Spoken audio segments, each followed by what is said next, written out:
Bueno, muy buenos días a todas y a todos. Vamos a hablar sobre los impuestos diferidos, y que es un tema que cada vez está tomando mayor importancia. Es un tema bastante antiguo, la verdad. Últimamente se ha ido eh, generando mayores interés por parte de las empresas y por parte de los contadores sobre qué son los famosos impuestos diferidos, para qué sirven, por qué nacen y en qué normas están. Entonces, aquí está, bueno, tal como decía Joana, vamos a tener un curso práctico de 9 horas, que es bastante práctico en el sentido de que fundamentalmente se hacen muchos ejercicios. Ya la casuística acá es muy amplia. Y posteriormente vamos a tener también un curso de flujo efectivo, que también es un tema no menor, porque el estado de flujo efectivo es, es parte de los estados financieros que las empresas deben emitir. Estado de situación financiera, estado de resultados, estado de flujo efectivo y estado de cambio en el patrimonio. Y generalmente el flujo efectivo no lo hacen mucho las empresas porque tiene una lógica de construcción que va paralelo al registro contable, digamos. Ya la contabilidad se hace en base de vengada y el flujo se hace en base caja, entonces genera complejidad. También se lo dejo como inquietud, sobre todo también aprovechando que a nivel de norma full han habido algunos cambios interesantes, han salido dos nuevas normas, la NIF 18 y la 19 en mayo, y justamente la NIF 18 viene a modificar la NIC 1, que es presentación de estado financiero. Y uno de los grandes cambios que hay es en el estado de resultados. Y también hay algunos cambios que afectan el flujo. Entonces, estas normas contables están en constante revisión, así que hay que estar atentos.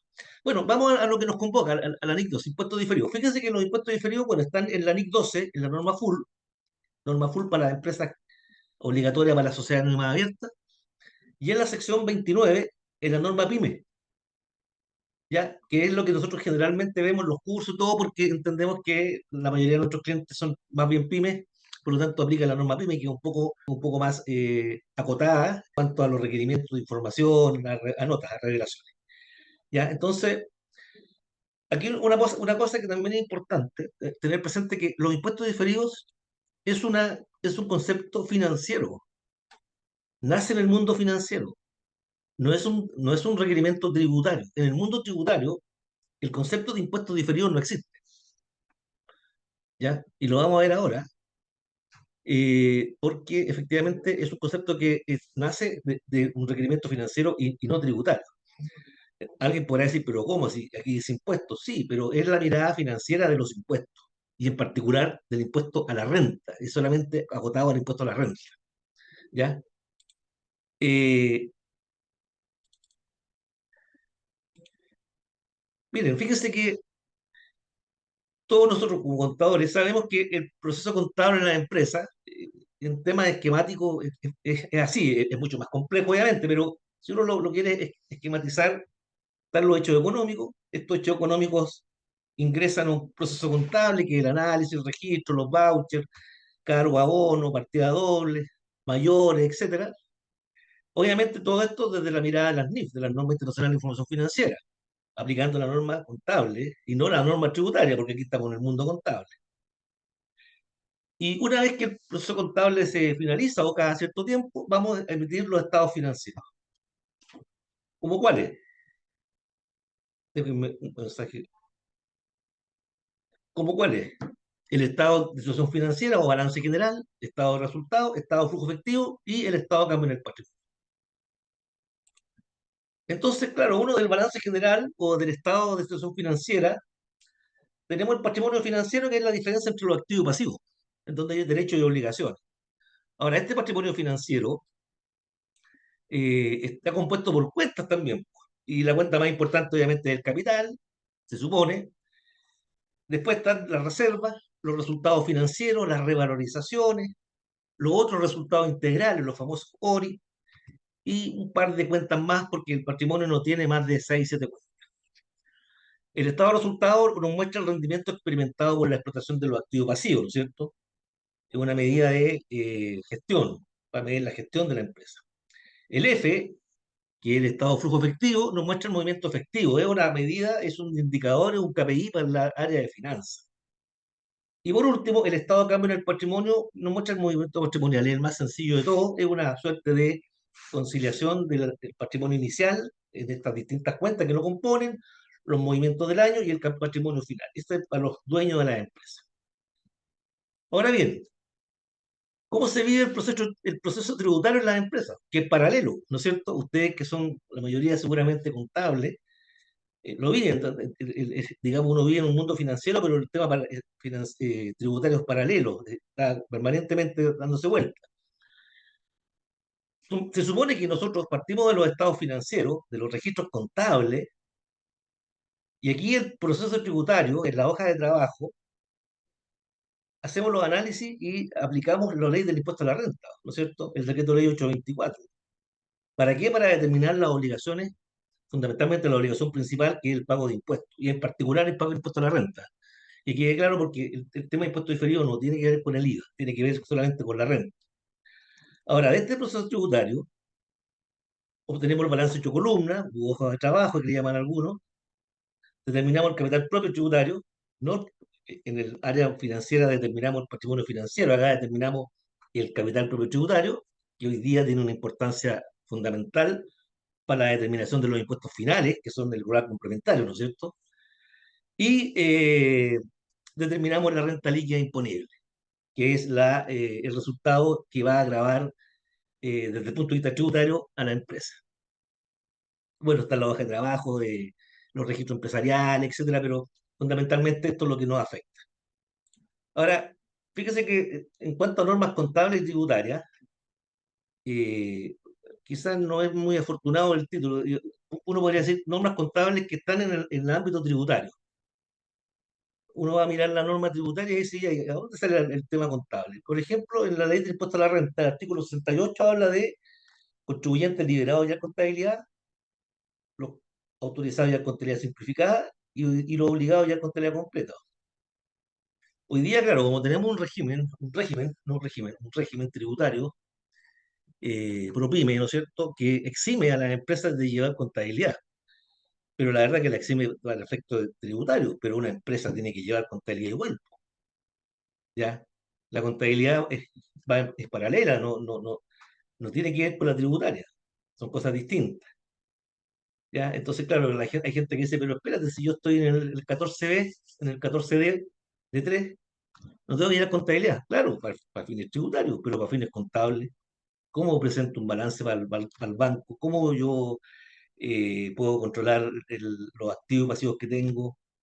Entonces, ya, pero bueno, pero en ámbitos tributarios ya hay normas que hablan de la contabilidad. Este ya quizás es más, incluso más concreto, digamos, el Código Tributario, el TL 830, en los artículos 16 y 17, habla de que las empresas tienen que tener un sistema contable que proporcione información útil. Los contribuyentes deben ajustar los sistemas a prácticas contables adecuadas. Estos sistemas de prácticas contables adecuadas, hoy día uno lo podría interpretar como norma IFRS. ¿Ya? Una empresa que tiene un sistema contable y que aplica sistemas de prácticas contables adecuadas, obviamente tiene que decir que lo hace bajo norma IFRS, ya sea full o pyme, da lo mismo, pero una de las dos. No puede decir que lo lleva, uno no puede decir que la contabilidad es tributaria, porque la contabilidad tributaria no existe. La contabilidad financiera, los pagos de impuestos, las obligaciones tributarias es otra cosa. Ahora, esta contabilidad, este sistema contable, debería reflejar claramente el movimiento de resultados de un negocio. Obligatorio cuando la ley lo exija, de acuerdo a lo que vimos de la ley de la renta, y en castellano. Puedo pagar los impuestos en dólar, sí, pero la contabilidad la tengo que llevar en castellano. Los ingresos y rentas tributables serán determinados según el sistema contable, que haya servido de base para computar la renta de acuerdo con sus libros. Esto es súper importante, ¿ya? Y por último, un balance debe comprender un ejercicio de 12 meses que termina el 31 de diciembre, y bueno, y la excepción obviamente es cuando hago inicio de actividades en abril, por ejemplo, en mayo, no es 12 meses, pues, va a ser mayo, diciembre, o cuando tengo término de giro en octubre, no puede ser de enero a diciembre, sino que va a ser de enero a octubre. La regla general, 12 meses, tal como ustedes lo conocen. Ahora bien, Entonces, en concreto, en definitiva, nosotros las normas contables obtenemos un balance general o estado de situación financiero que nos permite determinar el patrimonio financiero y un estado de resultado que nos entrega un resultado financiero, una utilidad o pérdida financiera. Desde el punto de vista tributario, tenemos las normas tributarias, en particular el decreto ley 830, 24, perdón, ley de la renta, en donde nosotros vamos a obtener o determinar o construir, elaborar un balance de 8 columnas. Este balance de 8 columnas nos permite determinar el capital propio tributario, el patrimonio tributario que está en el artículo 41 de la ley de la renta, ¿ya? Que uno hoy día lo puede determinar a través de tres métodos, ¿no es cierto? El método del balance, el método del activo, el método del pasivo, del patrimonio. Eh, Fíjense que el método del balance para determinar el capital propio tributario es la forma más adecuada, no sé si para determinar el capital propio tributario, pero que sí está muy ligado con los impuestos diferidos. Y por último, estas normas tributarias nos permiten obtener la famosa renta líquida disponible, que es el resultado tributario que se determina considerando el artículo 29 al 33, ¿no es cierto?, de la ley de la renta, el 29 ingresos o ingresos tributables, el 30 gastos necesarios, el 31, perdón, el 30 son costos directos, el 31 gastos necesarios, el 32 es el ajuste de la famosa corrección monetaria, que está estipulada en el artículo 41, ahí está el procedimiento, y el 33, bueno, los gastos rechazados. También, bueno, ahí uno podría incorporar también quizás el artículo 17 de la renta, que son los ingresos no renta, que también uno los considera al momento de hacer los ajustes, porque pueden haber algunos ingresos financieros eh, que desde el punto de vista financiero son ingresos, no son ganancias, pero desde el punto de vista tributario no. Como por ejemplo una indemnización, por ejemplo, ya el artículo 17 tiene varios numerales. Entonces, aquí ya uno empieza a entender que por qué nacen los impuestos diferidos.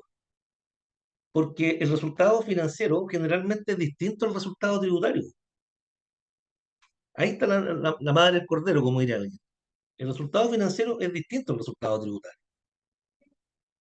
¿Y por qué? Porque el resultado financiero, sobre los mismos hechos económicos por el cual se determina el resultado tributario, tiene una mirada distinta, se aplica la norma de IFRS.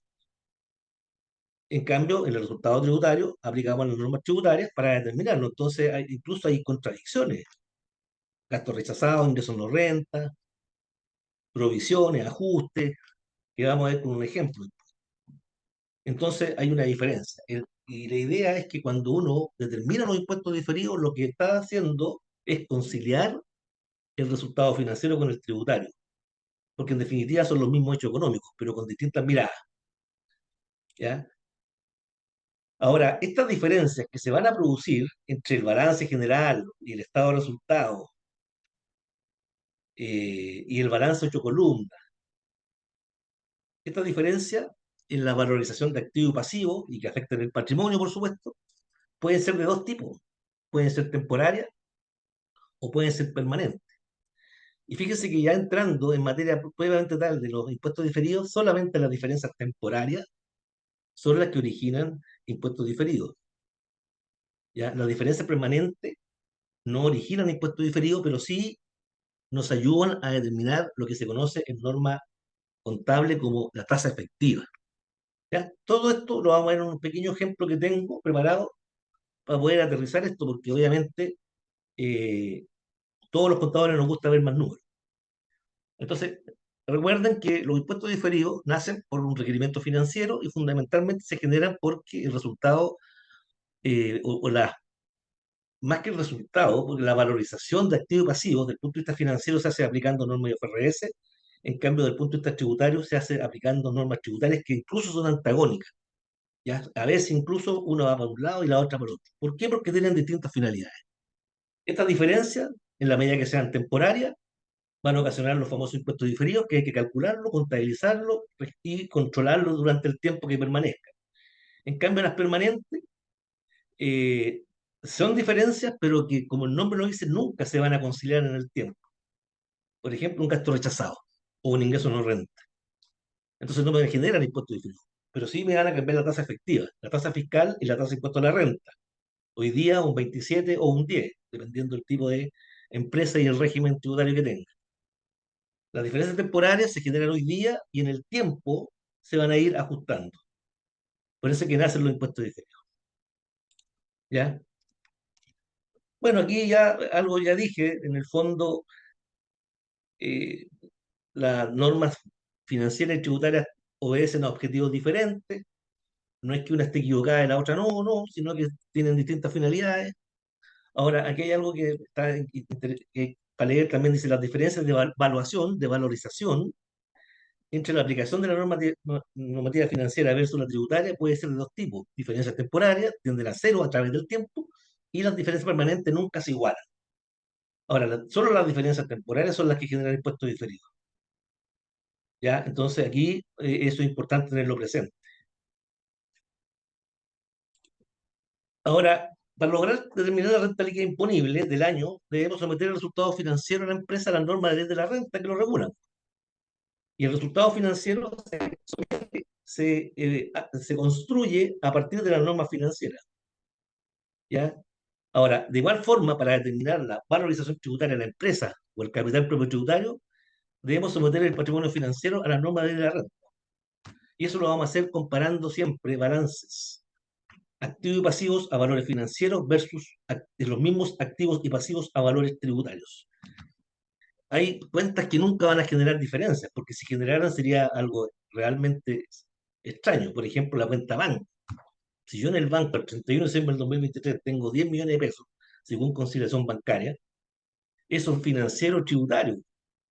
Tributariamente no puedo decir que tengo 9 o 11, pero cuando uno empieza a bajar en el balance, ya, por ejemplo, cuando llega la existencia, ahí tenemos al tiro diferencias, porque la valorización de la existencia desde el punto de vista financiero se determina de acuerdo a la NIC 2 y dice que, o la sección 13, que es lo mismo, la 2 en la norma full, la 13 en la norma PYME. Hablan de lo mismo. ¿Cómo se valoriza la existencia en la fecha de cierre? Al menor valor entre el valor neto realizable y el costo. ¿Ya? ¿Y cómo se valoriza la existencia de acuerdo a la norma tributaria? Costo más corrección monetaria. ¿Ya? Y cuando hablamos de productos que elabora la empresa, ahí hay más diferencia. ¿Por qué? Porque la norma financiera dice que los productos que terminados, que están en bodega, sin que se hayan vendido, a la fecha de cierre se valorizan considerando el materia prima, mano de obra directa y costo indirecto de fabricación variable. Los tres componentes del costo. Y desde el punto de vista tributario, ¿qué dice el artículo 30? No, solamente dice costo primo. Materia prima directa más costo más mano de obra directa. Y los CIF es gasto. Entonces la existencia desde el punto de vista financiero valen más que el punto de vista tributario a la fecha de cierre. Y el diferencial está en la renta líquida. ¿Ya? Los clientes, vamos a ver un ejemplo de los clientes, que es común que el famoso EBI. Y así sucesivamente. Tenemos las inversiones, tenemos los activos fijos, tenemos las provisiones, etcétera, etcétera, etcétera. ¿Ya? Entonces, fíjese que la determinación de los impuestos diferidos, la norma dice que se utiliza el método del pasivo balance. ¿Por qué? Porque yo también podría determinar eh, los impuestos diferidos mirando la renta líquida. De hecho, hay que mirarlo igual, porque hay unas diferencias que no aparecen ahí, pero esas diferencias son permanentes. Entonces, yo puedo determinar los impuestos diferidos mirando la renta líquida, sí, pero se me podrían quedar cosas afuera. Por eso que la norma dice, no, utiliza el método del balance, del pasivo de balance. ¿Qué significa? Compara balances a valores financieros y tributarios. Entonces, yo voy comparando las bases contables del activo pasivo con las bases tributarias de estos mismos activos pasivos. Cuando hay diferencia y esta diferencia es temporal, ¿qué hacemos? Decimos, esta diferencia temporal o temporaria, le aplicamos la tasa de impuesto a la renta, que en el caso de Chile puede ser un 27 o un 10, y ese monto es el impuesto diferido que va a ser de activo o pasivo, porque los impuestos diferidos son de activo o de pasivo, tal como lo vamos a ver después en un ejemplo. ¿Ya? Ahora, las diferencias temporarias, de aquí está, insisto, son diferencias causadas por transacciones que afectan periodos distintos, pero que en el tiempo se van igualando. En cambio, las diferencias, perdón, sigo con, pueden ser imponibles o deducibles, pueden ser de activo o pasivo, ¿ya? eh, las imponibles son de pasivo y las deducibles son de activo. Y las diferencias permanentes, estas son, nunca se revierten, se generan y nunca se revierten. eh, y no originan impuesto diferido, pero sí nos va a originar determinar la tasa efectiva. Repito, la tasa fiscal y la tasa de impuesto a la renta aplicable en la empresa, dependiendo del régimen tributario. Cuando hay diferencia permanente, la, la tasa efectiva es distinta. Puede ser mayor o menor, dependiendo de el efecto en la renta líquida. Si la renta líquida tiene más agregados que deducciones, la tasa efectiva es mayor que la tasa fiscal. Y al revés, si los, eh, los ajustes a la renta líquida rebajan la renta líquida, son deducciones, generaría una tasa efectiva menor que la tasa fiscal. Ah, una cosa que delante que lo iba a mencionar y se me olvidó, pero ya me acordé, es que eh, uno dice, pero oye, y si no hay diferencia entre los resultados financieros y tributarios, bueno, no hay impuesto diferido, pero igual es extraño. ¿Cómo no haber una sola diferencia? Piensen que ustedes tributan, o nosotros en general, porque yo también trabajo con contabilidad, uno aplica corrección monetaria, pero tributario, porque la ley lo pide, el artículo 32 en paralelo con el 41. Eh, pero esa corrección monetaria es tributaria. Financieramente nosotros no aplicamos corrección monetaria. Dicho de otra manera, la corrección monetaria no puede pasar por los registros contables. Ahora yo sé que pasan, porque yo lo veo también. Pero eso en estricto rigor no está bien. Lo tributario es paralelo, se hace lo que hay trabajo. Los libros contables, los registros contables son financieros. Entonces siempre van a haber diferencias, por muy pequeñas que sean. ¿Ya? Así que, y si hay diferencias, hay que analizar si son temporarias o permanentes. Y si son temporarias, deberíamos registrar, calcular, registrar y controlar los impuestos diferidos. Generalmente, esto es una mirada también aquí, los impuestos diferidos generalmente siempre van contra el resultado, contra el impuesto a la renta. Si estoy generando un impuesto diferido de pasivo, la contracuenta va a ser impuesto a la renta. Cargo de impuesto a la renta y abono impuesto diferido. En cambio, si estoy generando un activo, voy a cargar el activo por impuesto diferido y voy a abonar la cuenta de impuesto a la renta. Esa es la regla general. Ahora, hay dos excepciones, que los impuestos diferidos de activo pasivo no van a resultados, sino que, o no es que no vayan a resultados, perdón, no tienen como contracuenta una cuenta de resultados como impuesto a la renta, que sería el goodwill, que viene de las combinaciones de negocios. Si un goodwill genera impuestos diferidos y esa diferencia es temporaria, el ajuste contable va a ser impuesto diferido de activo pasivo contra el goodwill. Y el otro, que es más común, y por eso que la norma dice que uno tiene que mirar, aplicar el método del pasivo balance, mirando el balance, porque ahí uno puede determinar diferencias que no pasan por resultados, que son los famosos ORI, otros resultados integrales, que son, por ejemplo, cuando las empresas revalorizan los activos fijos, aplican la política de revalorizar, no sé, pues a final de año tiene un terreno cuyo monto es 100 y el mercado tiene una tasación oficial, de un tasador oficial, a eso me refiero, y dice que el mercado está dispuesto a pagar 120. ¿Qué hacemos contablemente? Cargo el activo, terreno, y abono no una ganancia, sino que abono una cuenta de reserva por revalorización, cuenta patrimonial. No pasa por resultado. Entonces, si no pasa por resultado, si yo solamente determinara los impuestos diferidos mirando la renta líquida, esa diferencia no la podría ver, porque no pasa por resultado, está en el patrimonio, entonces tengo que ir a mirar arriba, tengo que ir a mirar el activo fijo, que va a ser diferente, y el patrimonio. ¿Ya? Fíjense que esto es una ayuda de memoria, ¿eh? Porque la pregunta es, cómo puedo saber si un impuesto diferido es de activo o pasivo? Aplica esta regla.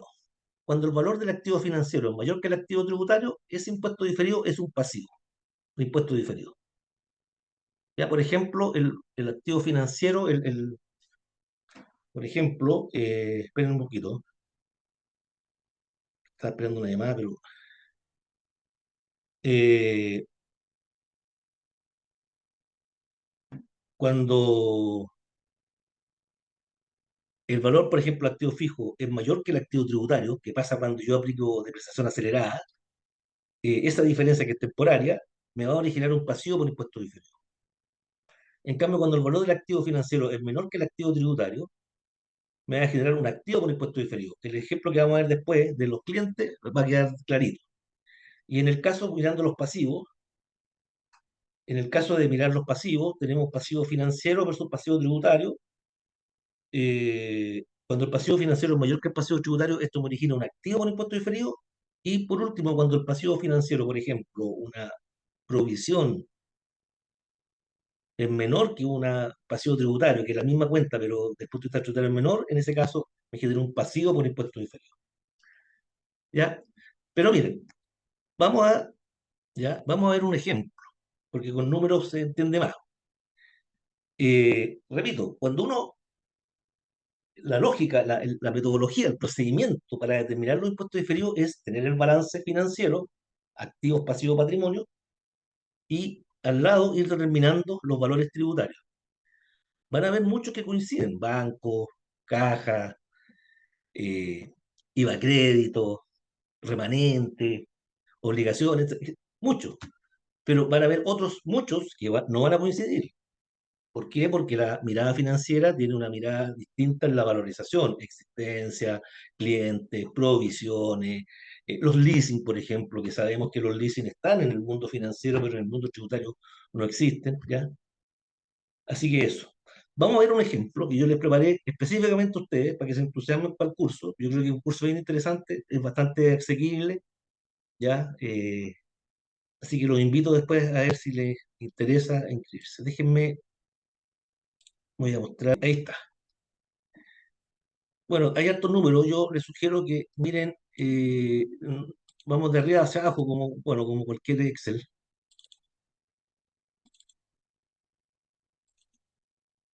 Espérense un poquito. Eh, ya, aquí tengo un Excel. Fíjense que tenemos el año 1, claro, año 2023, da lo mismo. Fíjense que tenemos acá la cuenta cliente. Vamos ¿cómo se llama? Al balance financiero, y tenemos un saldo de cliente de 50.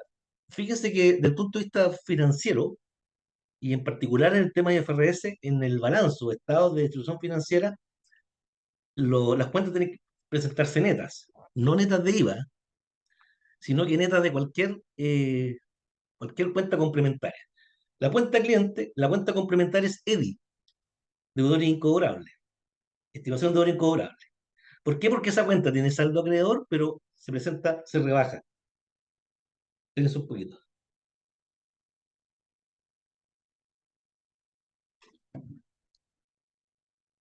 Eh, denme un minuto, por favor, un minuto.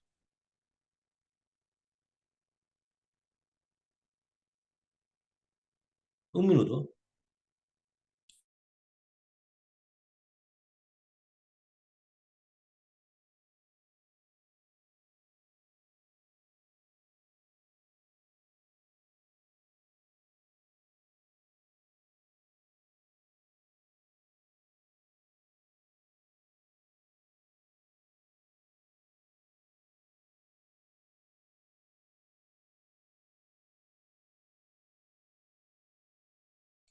Ya, disculpe, justo que tenía una persona que estaba esperando una llamada. Bueno, entonces, lo que yo decía, que bajo norma financiera, eh, la norma señala que los activos pasivos se presentan netos, netos de cualquier complemento, cuenta complementaria. En este caso, tenemos cliente, la cuenta complementaria es EDI, que es una cuenta que tiene tratamiento pasivo, cuando aumenta se abona, cuando disminuye se carga, y el saldo acreedor rebaja cliente.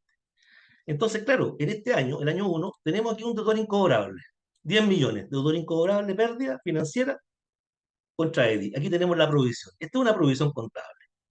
Y ustedes saben que la provisión contable de cliente, del castigo del cliente, es antes que el castigo final, del punto de vista tributario, porque el punto de vista tributario hay que darse una vuelta más larga.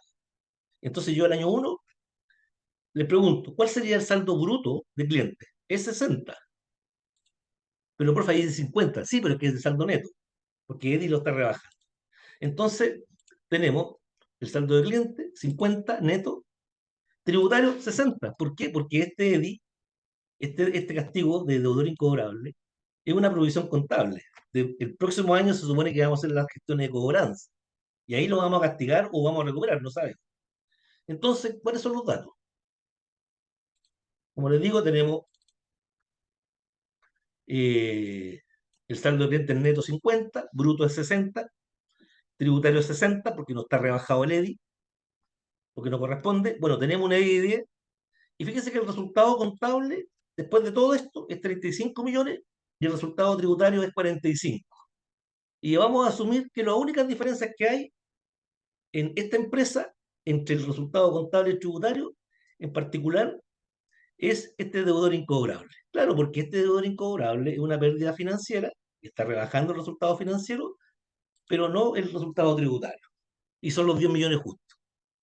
Ahora, para ponerle un poquito más de color al ejercicio, tenemos que hay otra diferencia, que es un gasto automóvil, que está rebajando el resultado financiero. Y es por 2 millones, lo está rebajando. Pero no está rebajado acá todavía, porque todavía no determina la renta líquida. Y ojo, este gasto de automóvil me va a generar una diferencia permanente, porque el gasto rechazado, si cambia la ley, ahí va a ser aceptado, pero de ahí para adelante, no para atrás. Ojalá que fuera para atrás, pero no va a ser nunca así. Entonces, tenemos saldo de cliente, 50 neto, 60 bruto, 60 tributarios, disculpen, un EDI de 10 que está contabilizado acá, ¿ya? Tenemos un resultado financiero de 35, que ya está rebajado el deudor incobrable, un pre-resultado tributario de 45, y tenemos una diferencia que este gasto automóvil aparece solamente, la puedo ver en el estado de resultados, no la puedo ver a nivel de activo, porque el gasto es gasto. Y la tasa de impuesto a la renta de la empresa es un 27%. Entonces, ¿qué hay que hacer? Primero, determinemos la renta líquida. Tenemos la utilidad financiera de 35, agregamos el deudor incobrable, porque no es una provisión aceptada, y agregamos el gasto de automóvil. ¿Cuánto? 47.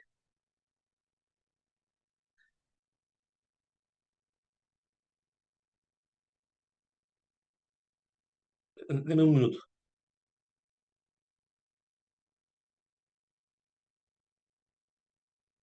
deme un minuto,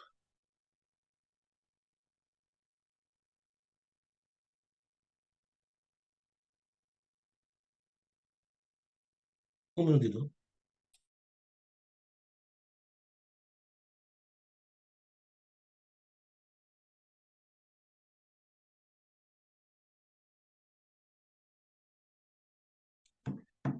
Entonces, tenemos la renta líquida de 35, perdón, la renta líquida de 47, que está compuesta por la utilidad financiera, ya la utilidad financiera, le agregamos el deudor incobrable, que es la diferencia temporaria, porque el próximo año teóricamente lo vamos a castigar tributariamente, y tenemos el gasto automóvil, que es una diferencia permanente. Y aquí viene lo interesante. Eh, Espérense, a ver, me siguen molestando. Voy a tener que cortar el teléfono. Aquí viene lo interesante. Contabilicemos.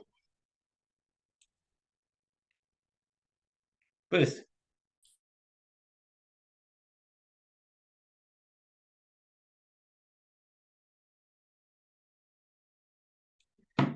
Entonces, aquí viene lo interesante. Fíjense que aquí yo estoy contabilizando el impuesto a la renta.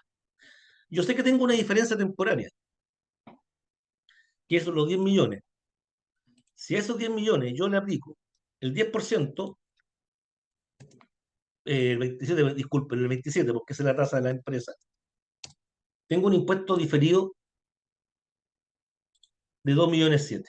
Porque lo vimos en la PPT, ¿no? Los impuestos diferidos, la diferencia, en este caso, esta diferencia de 10 millones es la valorización de los clientes versus los tributarios, que es producto del deudor incobrable.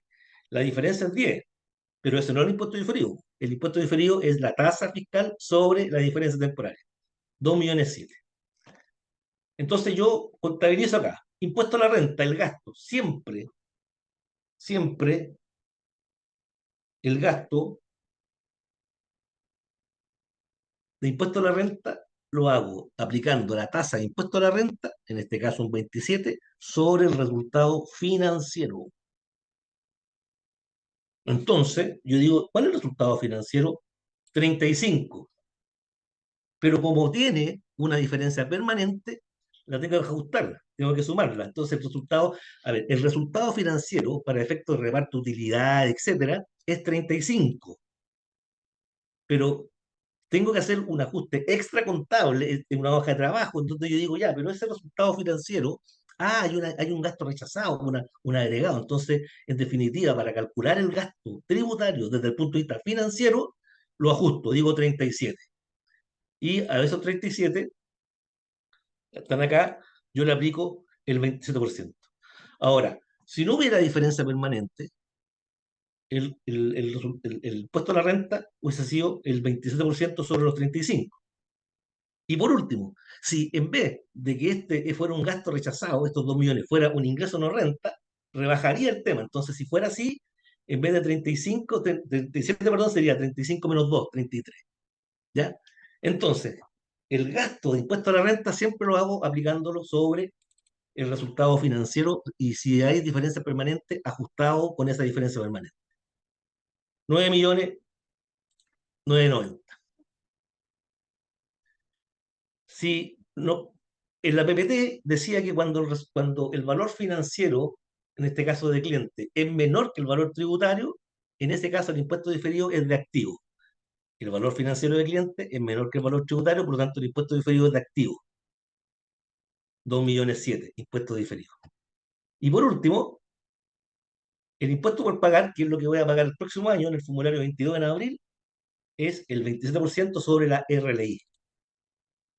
¿Ya? De ahí, el 27% de los 47 son 12.690. Y ahí está cuadrado. Entonces no se olviden, el gasto del impuesto a la renta, financieramente hablando, es sobre la utilidad financiera ajustada para arriba o para abajo por la diferencia permanente. Ahora, fíjense en un detalle. Yo dije que este impuesto diferido era de activo. ¿Por qué? Porque apliqué la memoria y la regla de que cuando el activo financiero es menor que el activo tributario, ese impuesto diferido es de activo. Pero esto tiene una lógica. Esto tiene una lógica. Yo, en estricto rigor, si la norma tributaria y la norma financiera fueran igual, en el caso de los EDI, yo no tendría que pagar 12.690, tendría que pagar 9.990. Entonces yo digo, yo debería haber pagado 9.990, 9.990.000, pero voy a pagar 12.690. Entonces el impuesto diferido que es activo. Y cuando yo hago los cálculos y el impuesto a la renta que yo determino en base financiera es menor que el tributario, la diferencia es un pasivo. Voy a pagar menos hoy día, pero lo voy a ver después. En este caso, voy a pagar más hoy día, 12.690.000, versus los 9.990, pero los voy a recuperar después. Ahora, fíjense en un otro detalle. Como tenemos una diferencia permanente,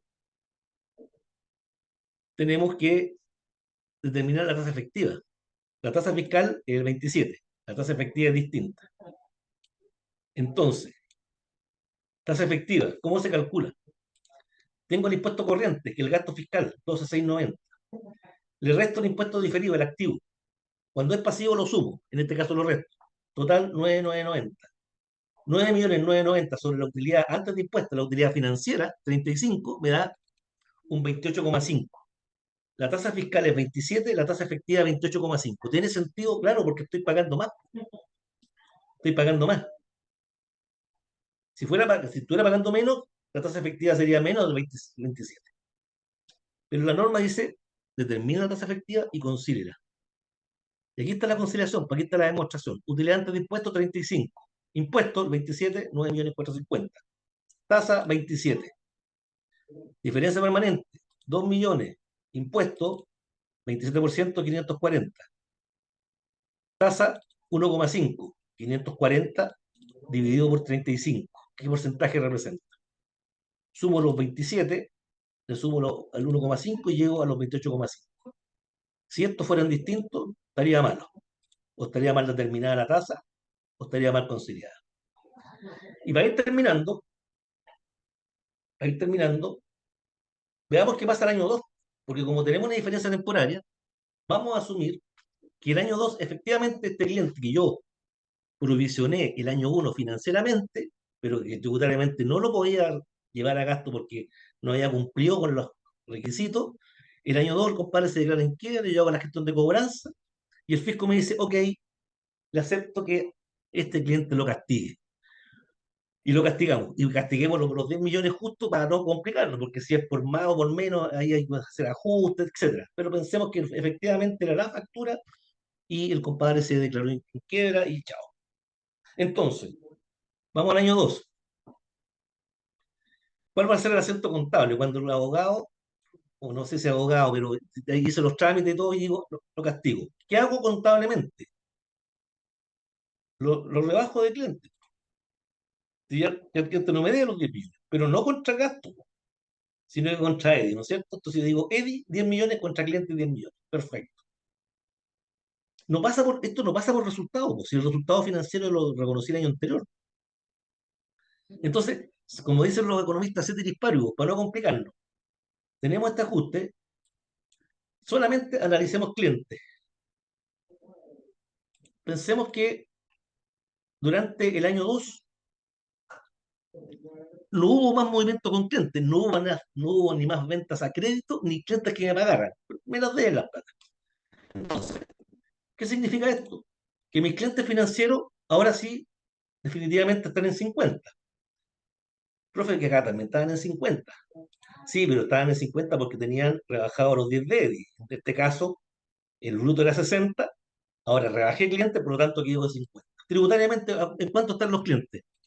Estaban en 60 y ahora yo con el castigo lo dejo en 50. ¿Hay diferencia entre los clientes financieros y tributarios? No, chao. No hay impuesto diferido. ¿De acuerdo? Pero sí hay la recuperación del impuesto diferido de activos. ¿Por qué? Porque el resultado financiero, este es un supuesto, es 35. Y fíjese que el resultado tributario es 25 ya definitivo. ¿Por qué? Porque la renta líquida que está acá toma la utilidad financiera y le rebajo el deudor incobrable, el castigo, porque aquí ya haya aceptado tributariamente.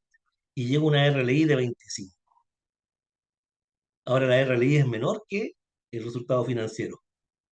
Oiga, profe, pero en la vida real hay más movimiento. Sí, pero si ponemos más ejemplos nos enredamos. Aquí estoy acotándolo, encapsulando el tema a una sola mirada para entender la lógica, ¿ya?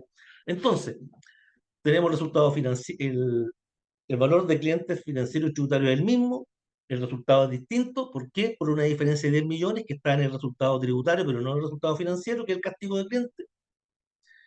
Se castigó el cliente el año 1 y la tasa de impuesto a la renta sigue siendo el 27. Entonces, ahora vamos a calcular, a contabilizar. ¿Cuál es el impuesto a la renta? El 27 sobre los 35, sobre la utilidad financiera, 9,450. ¿Cuál es el impuesto a pagar? El impuesto a pagar es el 27 sobre la RLI, 27 sobre los 25, 6,750. ¿Y qué hago? Ah, yo digo, oye, voy a pagar menos lo que debería pagar, sí, porque lo pagaste el año pasado. Ah, entonces recupero el impuesto diferido y lo traigo para acá, los 2,7 millones, estos que están acá. Ahí, pum, y los traigo. 9,450, 9,450. Ahí estaría contabilizado. No hay diferencia permanente, por lo tanto no hay tasa efectiva, la tasa efectiva es la misma que la tasa fiscal. Fíjese que acá no hay, en estricto rigor, no hay impuestos diferidos. Lo que estoy haciendo es recuperar el impuesto de activos del año anterior, ¿no? Ahora, eh, bueno, siempre quedan dudas porque uno es muy rápido, está la pega seguramente hasta ahora. eh, Igual quedan la sensación de que es una metodología. y la verdad que no es compleja. El problema es la casuística, porque aquí es un solo ejemplo, pero el año sigue, continúa, entonces el año siguiente tengo otros deudores incobrables, tengo otro EDI, tengo más ventas, tengo... Entonces, yo lo que yo siempre digo cuando explico esto, que hago clases, digo, entender la mecánica de los impuestos diferidos creo que no es un tema complejo. Requiere obviamente práctica.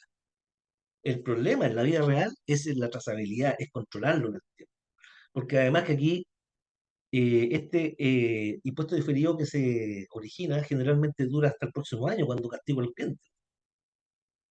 Pero, ¿qué pasa cuando yo, por ejemplo, tengo una diferencia en la valorización de un activo fijo que tiene una vida útil de 30 años y lo deprecié aceleradamente en, en 10, la del tercio, o lo llevé a gasto directo porque soy régimen 14D3 y lo llevé a gasto, ahí me generó un impuesto diferido re grande, pero después lo tengo que ir pagando en el tiempo, entonces hay un control posterior, entonces la trazabilidad es la compleja acá, eso es lo que yo creo. Eh, Eso es lo que yo les quería mostrar.